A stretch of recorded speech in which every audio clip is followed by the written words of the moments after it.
Alrighty guys, welcome back to another LEGO set review from BrickByBrick, and today we have set number 77907. This is the LEGO Super Mario Toad Special Hideaway set, containing 120 pieces, and retailing for $20 in the United States, where it was made available in the fall of 2020, though it was originally supposed to be a special Comic-Con exclusive set, which is why it says special limited edition on the box, but I believe that the box would have originally had a different design, slightly, like with the Comic-Con logo on there, if it were released as originally intended, at least.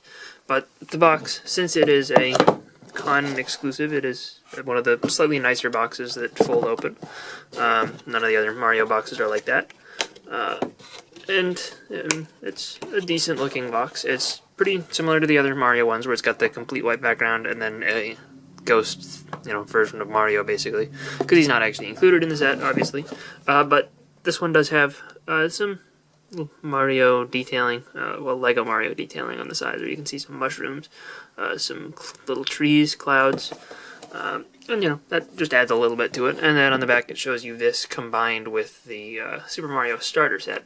And instructions, you don't get any, because it's a Mario set, so it has digital instructions, and it shows that you can't play without the starter set, and it tells you to get the app and scan the Toad tile for this one, which the Toad tile is the same as the one in the Toad's Treasure Hunt set, so if you want to convince the app that you have this set, just scan the Toad tile in addition to the Toadette tile.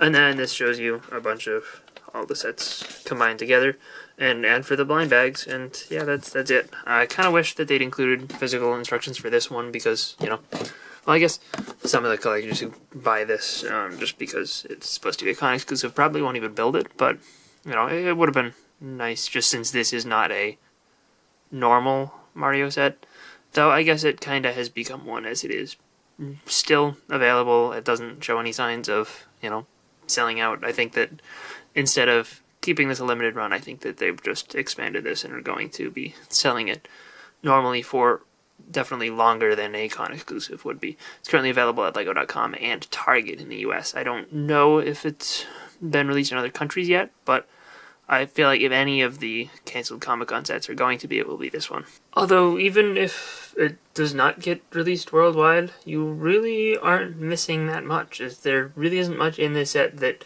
you don't get already in the Toad's Treasure Hunt set. So, you could very easily build this with, if you buy that set, you could very easily build this with just a couple other random parts from your collection.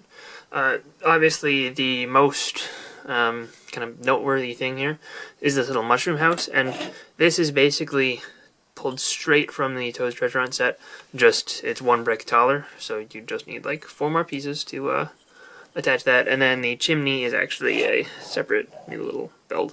But that's, again, pretty simple. It's just 1, 2, 3, 4, 5, 6, 7, 8 parts. So again, you could very easily build that yourself. From the back, it does not look great. I guess you can sort of put Toad inside if you want him to be inside his house, but that does not really make sense from the front. So, I guess whatever you want to do there.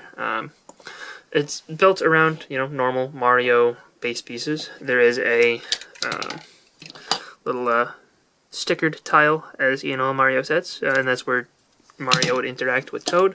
I can't show that again because I don't have the Mario starter set. I don't know, maybe I'll get it if it goes on clearance or anything, but for now I currently don't plan to, and I definitely won't buy the $70 Toad set. So I'm glad that this was made available to have Toad in a cheap set. We'll take a look at him in a second, on a little minifigure stand. But he's, it is cool to get a character as recognizable as Toad in such a cheap set, I think. And that's the big draw for me. The fence over here is built up kind of neatly. Again, you can pull the little sections of this apart pretty easily. They just have these cutouts on the bottom that allow you to connect them with 2x whatever plates. And yeah, we have a little fence here, which is built up kind of neatly and uses these printed 1x1 tiles, which are pretty nice looking, and it's a good use of that part, I think. And then we just have a little bush here and a question mark block, which is the only other thing Mario can interact with here, and it's not in the Toad's Treasure Hunt set, but it is in a good amount of them, as well as the really cheap polybags. So, again, that's pretty easy to get. Tree here is kind of cool, I guess. It appears in other sets as well. And honestly, probably the best looking thing besides the mushroom house is just this really small little island. I don't know. I just find it kind of cute, especially with that Mario sign, which is on a 2x3 tile, which is kind of cool. Again, you do have one of those in the Toad's Treasure Hunt set, but it is nice to get another one here in a cheap set like this. Here's Toad. I think he looks pretty good. From angles above, you aren't able to see his eyes very well, so I guess that's the one part that's a little bit weird, but when you look at him from straight on, I think that he looks reasonably accurate. I like the mushroom head piece, I guess. The same one that they use for the Super Mushroom build in a couple of sets that appears in. And, yeah, I mean, it's pretty decently well done. He doesn't have a sticker on the top of him, because that's the sticker that he used. This is the one that's kept in front of him. And they do get the angle on top of his head by doing it like that. That's how that works. And the printed brick with his face is good print, I think. And the print for his torso is pretty good. It's not quite as opaque printing as you'd like to see, but it's not like one of those really terrible standout bad examples. So it's not bad, and I'm okay with it. And he does get the feet in brown, which are a less common color of that, but it still does appear in other sets. And I mean, Toad and his little sticker are really the rarest parts in this whole set. And yeah, that's really all that's going on here. I guess it doesn't need to have too much going on to be good, because it is an only $20 set.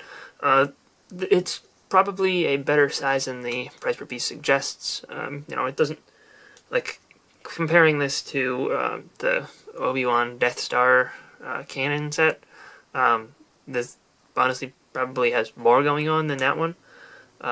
I guess less actual play features, but if you integrate Mario, I feel like that kind of would be about equal. I guess to compare back to that set, the character selection is probably about equal as well. So I don't know, maybe this isn't as great as it could be, but I think that as a cheap way to get Toad, it's good, and there is some value in the fact that it is a little bit more exclusive than usual, though I guess that kind of, the amount of value that it has kind of remains to be seen. I think that, if you have any interest in the set at all, I think that it's worth picking up.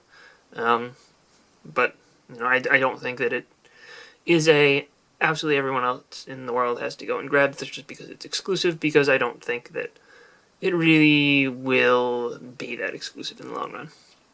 But, for me, I was just happy to get a good cheap way to get Toad, and the potential limited availability was enough to get me to go out and buy it as soon as I could. So, hope you guys enjoyed this little review. If you did, let me know in the comment section down below, and I'll see you guys all next time. Bye, everyone.